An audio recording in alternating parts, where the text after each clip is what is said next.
नमस्कार साथियों। आज मैं डॉक्टर संजीव बिथरिया अपने इनसाइट चैनल के माध्यम से आप सभी का स्वागत करता हूं और आधुनिक भारत का एक नया महत्वपूर्ण टॉपिक आपके सामने प्रस्तुत कर रहा हूं। टॉपिक का नाम जैसा कि यहाँ लिखा हुआ है, ऑल इंडिया मुस्लिम लीग की स्थापना या गठन, जो 1906 में हुआ। इसकी स्थापना को समझने के लिए कौन अध्यक्ष थे, संस्थापक सदस्य कौन थे, इसके उद्देश्य क्या थे, इन पर जो चर्चा करेंगे उससे पहले थोड़ी सी एक पृष्ठभूमि आपको समझ जाने के लिए कि मुस्लिम लीग की स्थापना क्यों हुई। उसके बाद जब हम आधुनिक भारत में सांप्रदायिक विकास पर एक नया वीडियो लेके आएंगे तो इसमें पूरी हम एक सांप्रदायिकता का जो विकास हुआ भारत में, चाहे वो मुस्लिम लीग के द्वारा हुआ हो, हिंदू महासभा के द्वारा हुआ हो, या कौन कौन से कारण रहे उन पर सबसे चर्चा करेंगे। सबसे पहले अब आज चूँकि अपना विषय मुस्लिम लीग है तो मुस्लिम लीग पर चर्चा करते हैं।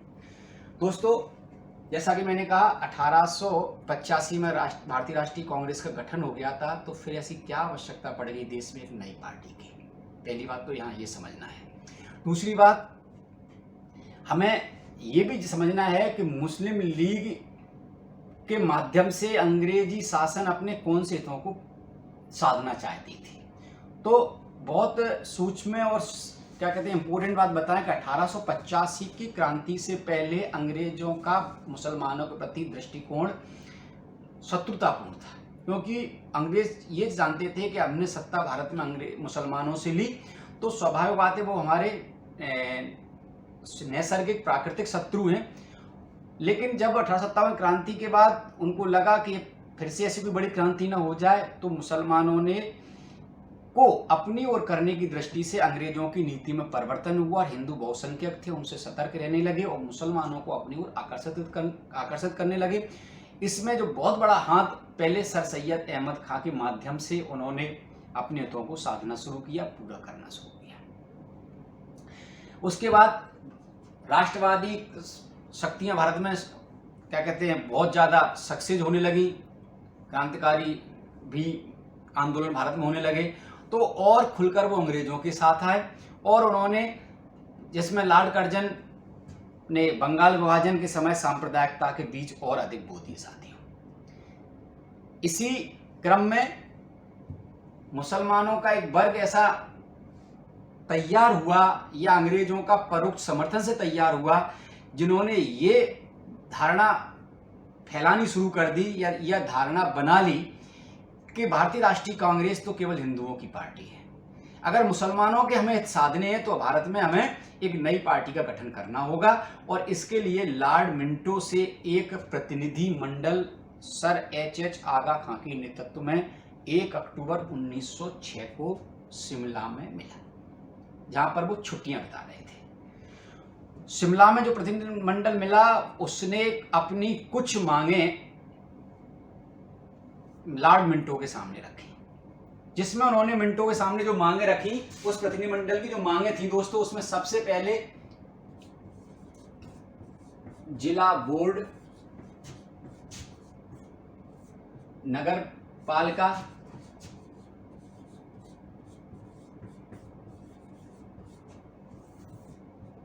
विधान मंडल,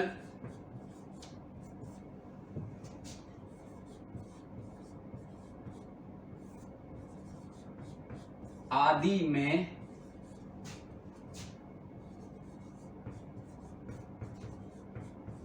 मुस्लिम प्रतिनिधित्व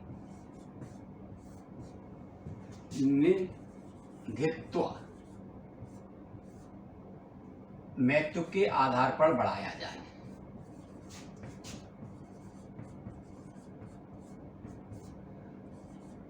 अब आप सोचिए, पहली मांग उन्होंने क्या रखी कि जिला बोर्ड, नगर पालिका में, विधानमंडल में मुस्लिमों का प्रतिनिधित्व बढ़ाया जाए, जनसंख्या के आधार पर नहीं, हमारा महत्व क्या है आपके लिए उसके आधार पर बढ़ाया जाए। सबसे पहली मांग वो जो 35 सदस्यीय जो प्रतिनिधि मंडल था, सदस्यीय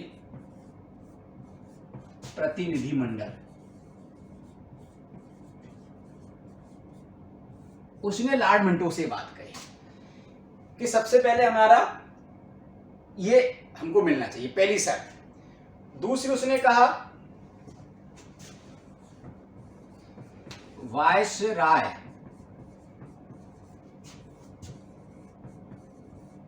कार्य परिषद में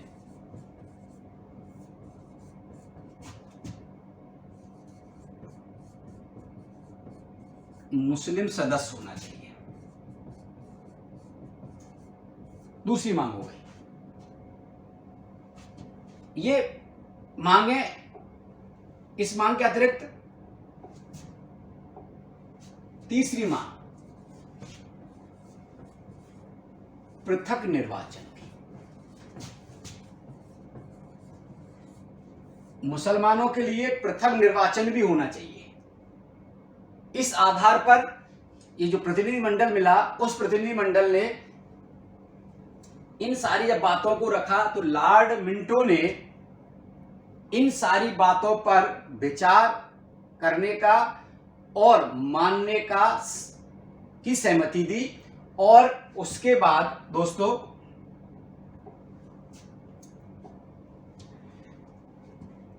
30 दिसंबर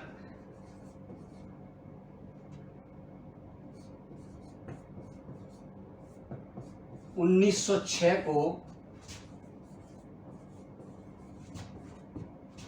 मोहम्मडन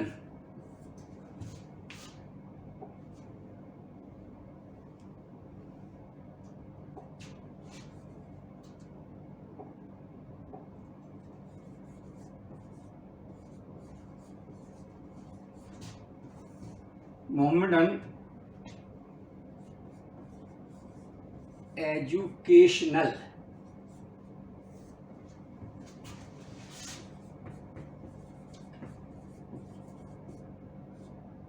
कॉन्फ्रेंस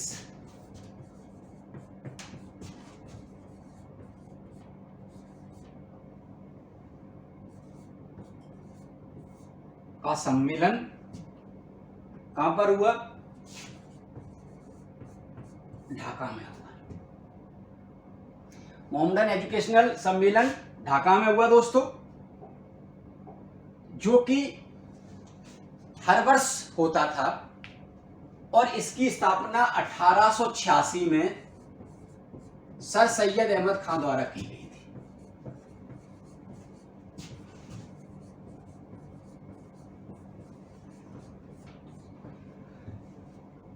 अब इसके बारे में डिटेल में चर्चा, जो मैंने कहा उस पर चर्चा करेंगे जब अगला वीडियो में लेके आएंगे। सर सैयद अहमद खान ने की थी इसकी स्थापना, जो मुसलमानों की एजुकेशन से संबंधित हुआ करता था, इस बारे से चर्चा होती थी। वहीं पर ढाका के नवाब सलीमुल्लाह खान ने लोगों के सामने एक विचार रखा कि क्यों ना हमें एक मुसलमानों के लिए अलग पार्टी बना लेनी चाहिए। कांग्रेस हमारी बात मानती नहीं है या रखती नहीं है, और मुसलमानों को लॉर्ड मिंटो द्वारा ये भी, अंग्रेजों द्वारा ये भी कहा गया कि आप लोग भारत में अंग्रेजों के जाने की बात करते हैं, उसके बाद लोकतंत्र आएगा, लोकतंत्र भारत में हिंदुओं के लिए लाभकारी होगा, क्योंकि हिंदू बहुसंख्यक हैं, तो स्वाभाविक बात है बहुसंख्यक की सरकार बनेगी, तो मुसलमान दूसरे दर्जे के नागरिक बन के रह जाएंगे। अतः भारत में मेरा रुकना आपके लिए हितकर है, आप मेरा समर्थन करिए। ये बात मुसलमानों को बिल्कुल सही लगी, और एक वर्ग जिसमें एच खां, सर सैयद क्या कहते हैं सलीमुल्लाह खां आदि जो नेता थे, उन्होंने ये बात, ये जो मोहम्मडन एजुकेशनल कॉन्फ्रेंस जो सम्मेलन ढाका में चल रहा था, उसमें आए हुए प्रतिनिधियों के सामने रखी। प्रतिनिधि वहां पर जो थे, जो वहां पर शामिल होने वाले लोग थे, उनको ये बात जची, और उसके बाद जैसे ही एजुकेशनल का पहला सेशन खत्म हुआ, दूसरे सेशन की अलग से मीटिंग बुलाई गई, और उसी मीटिंग में दोस्तों ऑल इंडिया मुस्लिम लीग की स्थापना का प्रस्ताव रखा गया और ऑल इंडिया मुस्लिम लीग की स्थापना हुई। तो सबसे पहले क्या नाम, ऑल इंडिया मुस्लिम लीग, स्थान ढाका, वर्तमान बांग्लादेश की राजधानी, दिनांक 30 दिसंबर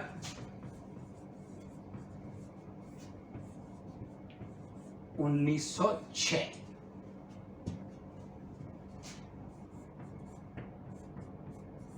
संस्थापक ढाका के नवाब सलीम उल्लाह खां। ये आपके परीक्षा में अक्सर जो प्रश्न पूछे जाते हैं कि भारत में ऑल इंडिया मुस्लिम लीग की स्थापना कब हुई, 30 दिसंबर 1906 को हुई। ऑल इंडिया मुस्लिम लीग की स्थापना का स्थान क्या है, ढाका है। संस्थापक सदस्य कौन थे, सलीम उल्लाह खां थे। और इसके बाद तो दोस्तों यहां फिर से मैंने लिख दिया, जो परीक्षाओं में प्रश्न आपसे अक्सर पूछे जाते हैं, संस्थापक कौन थे, सलीम उल्लाह खां थे जो ढाका के नवाब थे। अध्यक्ष वकार उल मुल्क उस अधिवेशन के अध्यक्ष बनाए गए थे, जबकि स्थायी अध्यक्ष इसके H आगा खां साहब बनाए गए थे, जिन्होंने बहुत मेहनत की। जैसे मैंने बताया था, लॉर्ड मिंटो से प्रतिनिधिमंडल मिला, उसके ये अध्यक्षता कर रहे थे।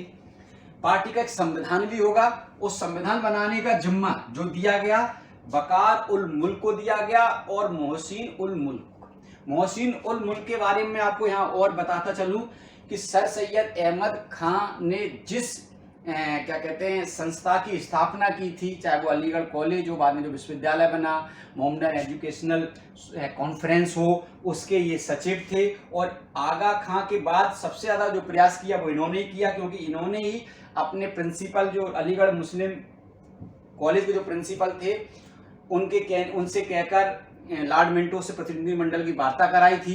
तो ये दो इसके क्या कहते हैं आपसे सदस्य कौन हो गए, संविधान लिखने वाले। और एक नाम इसमें और जो महत्वपूर्ण है, हाकिम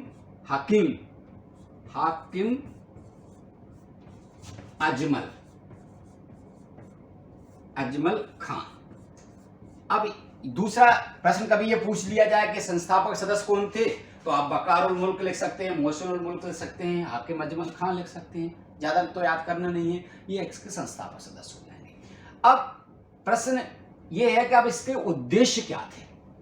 दोस्तों जो मैंने कहा ऑल इंडिया मुस्लिम लीग की स्थापना के क्या उद्देश्य थे, तो सबसे पहले जो उद्देश्य था भारतीय मुसलमानों के बीच अंग्रेजी सरकार के प्रति वफादारी, क्योंकि इस समय परिस्थिति ऐसी निर्मित हो रही थी, राष्ट्रवादी, क्रांतिकारी, उदारवादी सभी वर्ग अंग्रेजों से नाराज था। उसके बहुत बड़ा उसका कारण था बंगाल विभाजन जो 1905 में हुआ था, पिछली वीडियो मैंने बताया था।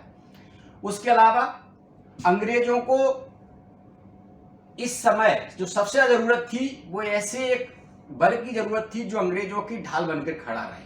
अंग्रेजों ने एक सर्वविदित है मान्यता कि अंग्रेजों ने मुस्लिम लीग से पहले कांग्रेस की स्थापना भी अंग्रेजों की सहमति से हुई, लेकिन कांग्रेस के लोग अंग्रेजों की नीतियों की आलोचना करने लगे तो वो अंग्रेज उनसे दूर होने लगे। अतः मुसलमानों को लगा ये अवसर बहुत अच्छा है, इस अवसर को हमें लपक लेना चाहिए। तो ऐसा क्या कहते हैं अंग्रेजों ने के सरकार के प्रति मुसलमानों ने नरम नीति अपनाते हुए एक वर्ग तैयार करने की कोशिश की, इस दल के माध्यम से जो अंग्रेजों के प्रति वफादार हो, अंग्रेजों को विश्वास जीत सके। दूसरा, मुसलमानों के राजनीतिक हितों की रक्षा भी करना है, इसका दूसरा उद्देश्य था। और तीसरा, मुसलमानों में अन्य संप्रदाय के प्रति घृणा को कम करना। ये इसके जो तीन महत्वपूर्ण उद्देश्य हैं, तीन उद्देश्य आप लिख लेंगे। इसमें एक महत्वपूर्ण प्रश्न और मैं यहाँ बताता चलूं, प्रश्न परीक्षाओं में, प्रतियोगी परीक्षाओं में बार बार आता है कि मोहम्मद अली जिन्ना क्या इसके संस्थापक सदस्य थे।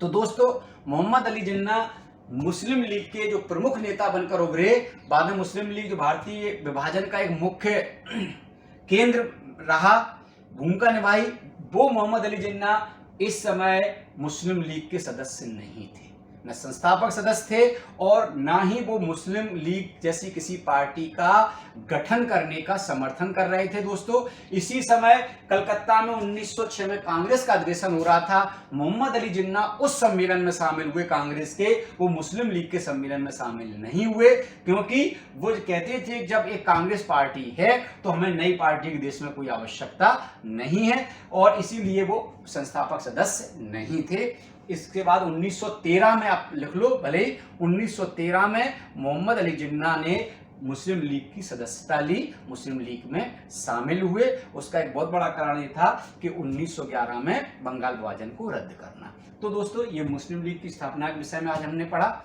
नया वीडियो लेके आपके सामने उपस्थित होऊंगा। तब तक के लिए घर पर रहिए, सुरक्षित रहिए। धन्यवाद। जय हिंद।